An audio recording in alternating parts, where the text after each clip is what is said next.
अस्सलाम वालेकुम। नेक्स्ट हमारे पास है inverse of a matrix. Definition 26 देखें। कल आपको पता है हमने मैट्रिक्स का चैप्टर स्टार्ट किया था जिसमें हमने अलजेब्रा ऑफ मैट्रिसेस और दो लेक्चर हमने इसके कवर किए थे। एक में हमने मैट्रिसेस की definition algebra of matrices cover किया था और दूसरे में हमने transpose symmetric matrix, skew symmetric matrix, Hermitian और स्क्यू हर्मिशन मैट्रिक्स को पढ़ा था। उसके अलावा भी काफी चीजें पढ़ी थी, जैसे अडम्पटेंट मैट्रिक्स पढ़ा था, नीलपोटेंट मैट्रिक्स पढ़ा था। आज हमारे पास है इनवर्स ऑफ अ मैट्रिक्स। ये इनवर्स ऑफ अ मैट्रिक्स जो लिखा है ये मल्टीप्लिकेटिव इनवर्स है। हमने कल देखा था एडिटिव इनवर्स। एडिटिव इनवर्स में तो सिंपल हम मैट्रिक्स लेके उस मैट्रिक्स को माइनस से मल्टीप्लाई कर देते हैं, वो एडिटिव इनवर्स बन जाता है। लेकिन जब हम मल्टीप्लिकेटिव इनवर्स की बात करते हैं, इसमें देखें डेफिनेशन, अब देखें inverse of a matrix. Let A be a square matrix of order n, a matrix B of order n। Order दोनों का सेम होगा, ये चीज आपने याद रखनी है। आपको पता है ऑर्डर वैसे भी सेम होता है। एक मैट्रिक्स है उसका इनवर्स लिया तो वो ऑर्डर सेम का उसका इनवर्स आएगा। ये नहीं है कि एक मैट्रिक्स लिया हमने 2 by 2 का और उसका इनवर्स हमारे पास 3 by 3 आ रहा है, ऐसा पॉसिबल नहीं है। तो ऑर्डर जो है वो सेम रहेगा। Let A be a square matrix of order n, a matrix B of order n is said to be the inverse of A। वो इनवर्स कहलाएगा, मैट्रिक्स बी मैट्रिक्स ए का इनवर्स कहलाएगा। कब कहलाएगा? जब ए बी या B ए को multiply करेंगे तो हमारे पास क्या आ जाए, हमारे पास आइडेंटिटी मैट्रिक्स आ जाए उसी ऑर्डर का।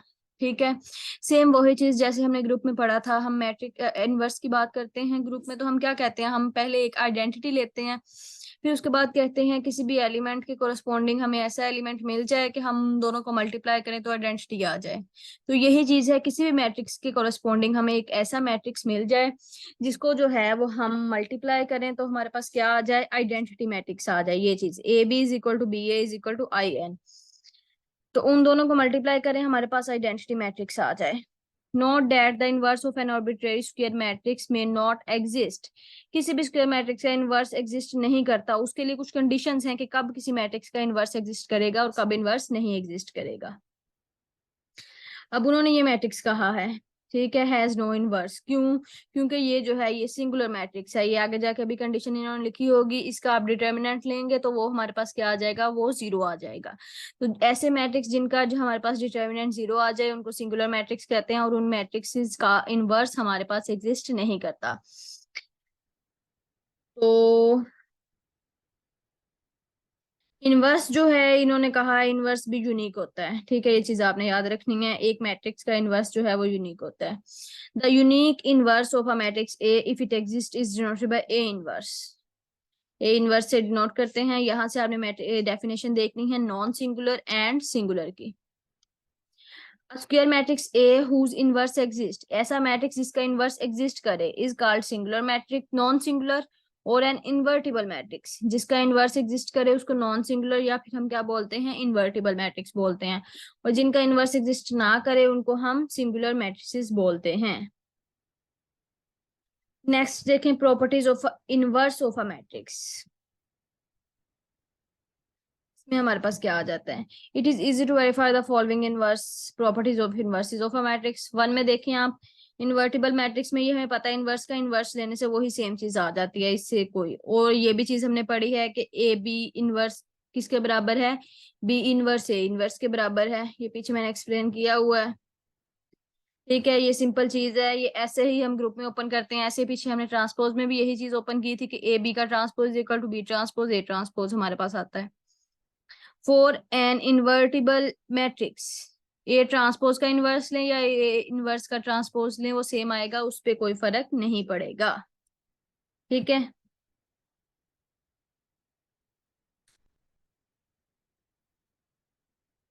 ये उन्होंने इसका इनवर्स फाइंड किया हुआ है।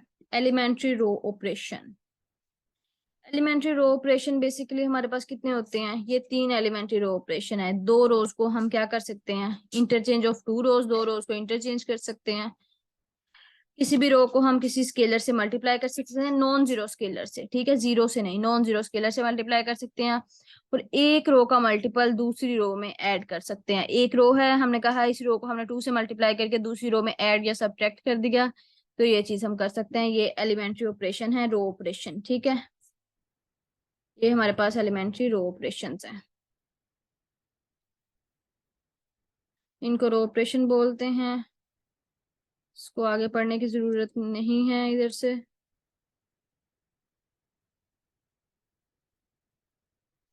ये इन्होंने डेफिनेशन की सूरत में लिखे हैं तीनों elementary row operations. Interchange of any two rows, दो रोज को इंटरचेंज कर सकते हैं। पहली रो को दूसरी रो से इंटरचेंज किया तो पहली रो जो है वो दूसरी बन जाएगी और दूसरी जो है वो पहली बन जाएगी।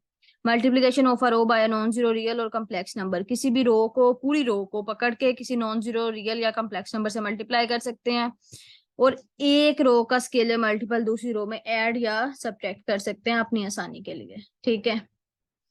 यहां से आपने डेफिनेशन देखनी है रो इक्विवेलेंट की। Let A be an M cross N matrix, and M cross N matrix B is called a row equivalent to A if B is obtained from A by performing a finite sequence of elementary row operation on A. Row equivalent कब होते हैं कि हम क्या करते हैं, हमारे पास एक मैट्रिक्स है ए, हम उस पे रो ऑपरेशन लगाते हैं, हम उस पे रो को इंटरचेंज कर देते हैं, किसी नॉन जीरो स्केलर से मल्टीप्लाई कर देते हैं। तो आगे इन तीनों ऑपरेशन को हम बार बार जो है वो रिपीट भी कर सकते हैं। तो आगे से आगे जो मैट्रिक्स हमारे पास बनता जाएगा वो रो इक्विवेलेंट होगा ए के, क्योंकि हम रो ऑपरेशन लगा रहे हैं तो वो रो इक्विवेलेंट होगा ए के। तो यही डेफिनेशन से उन्होंने लिखी है, B is obtained from A. B जो है हमारे पास ए से ही बनता है। कैसे बनता है कि हम रो ऑपरेशन उस पे लगाते जाते हैं ए पे और नेक्स्ट हमारे पास बी आई जाता है डिफाइंड फॉर्म में। और इसको जो है हम डिनोट इस तरह करते हैं, B is equivalent to A by performing row operations.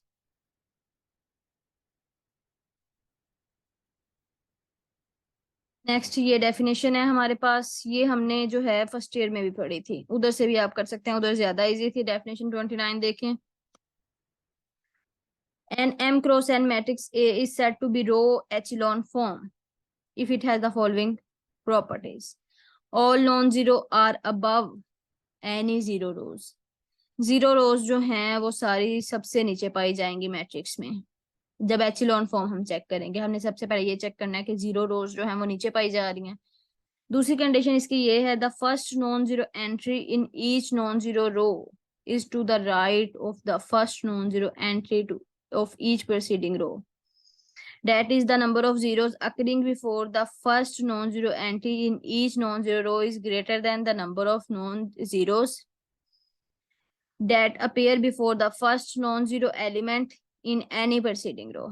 इधर से पढ़ने से जो है वो कुछ समझ नहीं आएगा, इसकी आपने एक फॉर्म देख लेनी है कि ये कौन सी जो है वो, ये देखें ये वाली फॉर्म है। सबसे पहले जीरोस रो सबसे एंड पे पाई जा रही है। उसके बाद ये चीज की बात की गई है कि अगर दो जीरो हैं तो वो जीरो रो से ऊपर पाई जाएगी, वन जीरो उसके ऊपर आएगा। ये नहीं है कि हम ये चीज नहीं होगी कि ये वाली रो इधर आ जाए, सेकंड में आ जाए और सेकंड वाली फर्स्ट में आ जाए, तब ये हमारे पास क्या, ये एचिलॉन फॉर्म नहीं होगी। हम इसको खुद एचिलॉन फॉर्म बनाएंगे। और उसके बाद ये जो सेकंड मैट्रिक्स है, ये जो है ये इन्होंने कौन सा कहा है, ये इन्होंने बोला है कि रो रिड्यूस एचिलॉन फॉर्म है हमारे पास, ठीक है।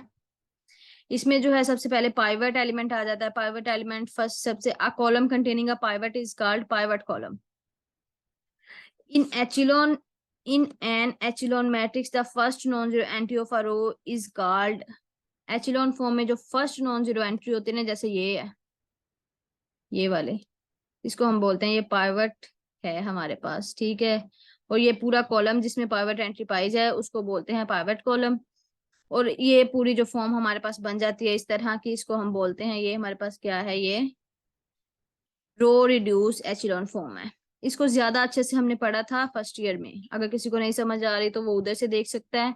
उधर मैंने आपको डेफिनेशन बहुत क्लियर करवाई थी, इसलिए मैं इधर इतना एक्सप्लेन नहीं किया। फिर हम 30 देखें।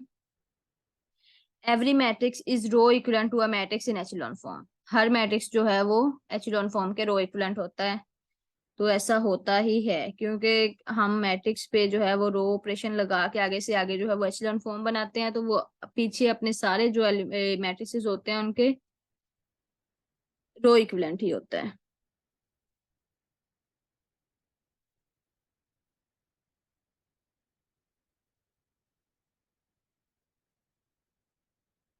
ये जो है इसको रहने दें इधर से।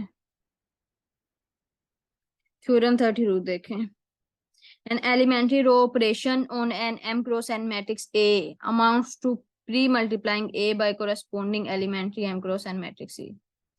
ये ऊपर वाले से रिलेटेड है, इसको पहले समझेंगे तो ये समझ आएगी, इसको आप स्किप कर दें।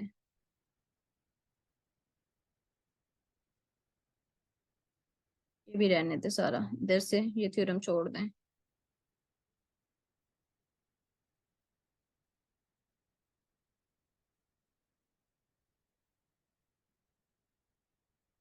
इसको एक बार पढ़ के देख लेते हैं। थ्योरम 36 देखें। If a square matrix A is reduced to the identity matrix by sequence of elementary row operation. एक स्क्वायर मैट्रिक्स है हमारे पास, हम उस पे जो है रो ऑपरेशन लगा के उसको आइडेंटिटी मैट्रिक्स में कन्वर्ट कर देते हैं। The same sequence of operation performed on the identity matrix produce the inverse of A. अब उस पे जो है वो आइडेंटिटी मैट्रिक्स हमारे पास आया है, उस पे सेम सीक्वेंस हमने वही लगानी है रो ऑपरेशन की जो हमने ए पे लगा के आइडेंटिटी मैट्रिक्स बनाया है। सारी वो सीक्वेंस लगाने के बाद हमारे पास ए का इनवर्स आ जाएगा। तो ये थ्योरम हम इनवर्स फाइंड करने के लिए यूज भी करते हैं। सिंपल यही चीज है, उन्होंने बताई ए मैट्रिक्स है स्क्वायर मैट्रिक्स, उस पे हमने रो ऑपरेशन लगाया है, यहाँ वहां तक लगाते जाएंगे जब तक हमारे पास आइडेंटिटी मैट्रिक्स ना आ जाए। फिर वो रो ऑपरेशन को हम एक सीक्वेंस में एक अलग पेज पे लिख के वो सारे रो ऑपरेशन आइडेंटिटी मैट्रिक्स पे लगाएंगे और उसके बाद जो मैट्रिक्स हमारे पास आएगा वो ए का इनवर्स कहलाएगा।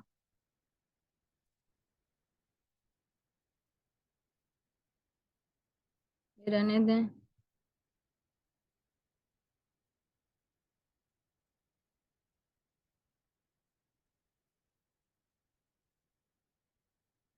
ये इस तरह था, ये देखें, ये ए मैट्रिक्स है, इधर हमने क्या कर लिया, आइडेंटिटी मैट्रिक्स ले लिया। इधर जो ऑपरेशन लगा रहे हैं वो सेम ऑपरेशन इधर किस पे लगा रहे हैं, आइडेंटिटी मैट्रिक्स पे। एट द एंड इधर आइडेंटिटी मैट्रिक्स बन जाएगा और इधर हमारे पास जो आया वो ए का इनवर्स कहलाएगा।